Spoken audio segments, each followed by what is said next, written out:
초과세수를 가지고 한다는 건 말씀이시죠? 초과세수는 그렇게 쓰게 되어 있는 돈이 아닙니다. 어느 순간에 지금 이건 정부가 잘해서 들어온 돈도 아니고 반도체 사이클 때문에 초과세수가 만들어진 것인데 그걸 반도체 사이클이 끝날 때의 미래를 대비하는 구조로 가야지 이걸 쌈짓돈처럼 쓰면서 자기들이 어떤 정치적 목적을 달성하겠다 이런 식으로 나와서는 안 되는 겁니다. 말씀 나왔으니까 한 말씀 말씀드리면 지금 초과세수가 많이 들어오고 있죠. 세금이 많이 거치고 있어요. 그런데 세금이 대단히 많이 거치고 있는 상황에서 오히려 많은 분들이 우려하고 있는 부동산 증세를 밀어붙이겠다고 합니다. 어제 제가 한성숙 총리에게 질문했다시피 이건 세금이 부족해서 걷는 세금이 아니죠. 그러니까 기존의 1주택자들에게 집을 팔고 수준에 맞는 곳으로 가라라는 식의 압박을 가하는 것입니다. 저는 그것이 많은 국민들에게 고통을 줄 것이고 그리고 결국은 그런 주택자에서 연쇄적인 피해가 이어져서 임대와 전세 등 서민들에게 큰 고통을 주게 될 것이라고 생각합니다. 그러니까 좀 꼬리에 이어진 말이지만 지금 우리는 초과세수를 하고 있는 나라예요. 여기서 이런 식의 부동산 증세 정책은 그 잘못된 것일 뿐이 아니라 그 목적을 달성하기도 어렵다는 말씀을 지적하고 싶습니다.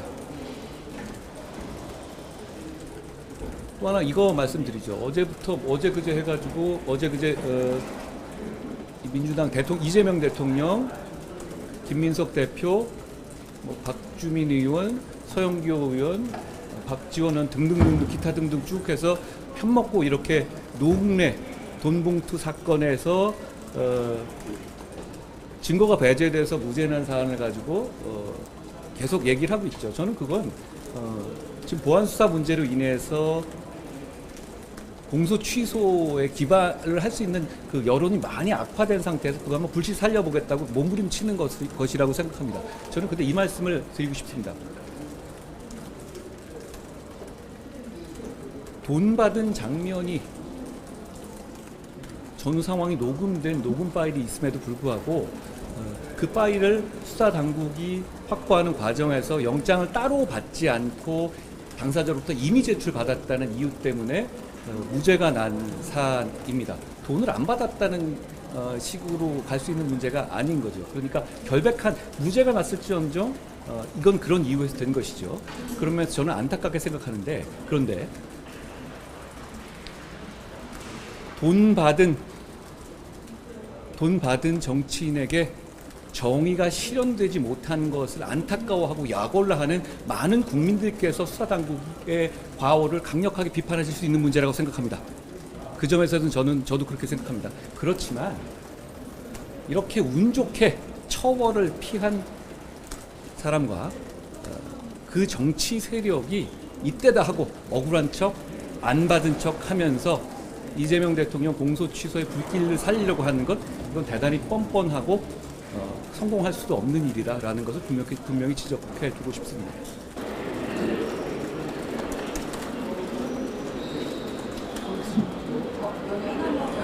말씀 많이 주셨지만 실제 말씀하신 것처럼 조비대 대법원장 문제 관련해서 여러 가지 노력하고 있고 대법관 대청 제도도 지금 손보려고 하는데 이 부분에 대해서 제가 어제 정부 속에 이렇게 질문했습니다. 대한민국 삼권 분립의 나라입니다. 그 삼권 분립에서 대통령이 우위에 있습니까? 그렇지 않습니다.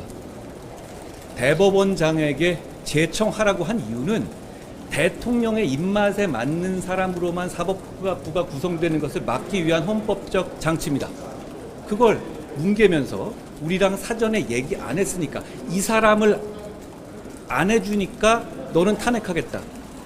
대한민국이 그 정도 나라입니까? 그러려면 왕정해야죠. 이재명 대통령은 자기가 왕인 것 같다고 착각하는 것 같습니다. 이재명 대통령은 왕이 아닙니다. 그리고 다시 한번 이렇게 여쭤보죠. 판사들은 어떤 대단한 능력이라기보다는 합리적인 생각과 균형 감각, 정치적으로 치우치지 않는 태도 이게 중요한 것이죠. 그렇지 않습니까? 그런데 조희대 대법원장이 제청한 손봉기 판사는 왜 안 되는 겁니까? 이재명 대통령이 보기에 역설적으로 그러면 이재명 대통령이 그렇게 시키고 싶어하는 김민기 판사는 왜 꼭 김민기 판사여야 하는 겁니까? 왜 손봉기는 안 되고 김민기여야만 하는 것인지 그 점을 답해야 합니다. 이유는 분명하지 않습니까? 그렇게 자기 입맛에 맞고 자기 방어해 줄 사람으로만 대법원을 채운다면 이 나라는 민주주의 국가가 아닙니다. 그리고 이런 함의도 있는 거예요. 앞으로 지금 이재명 대통령 민주당이 법을 바꿔서 대법관을 증원했잖아요.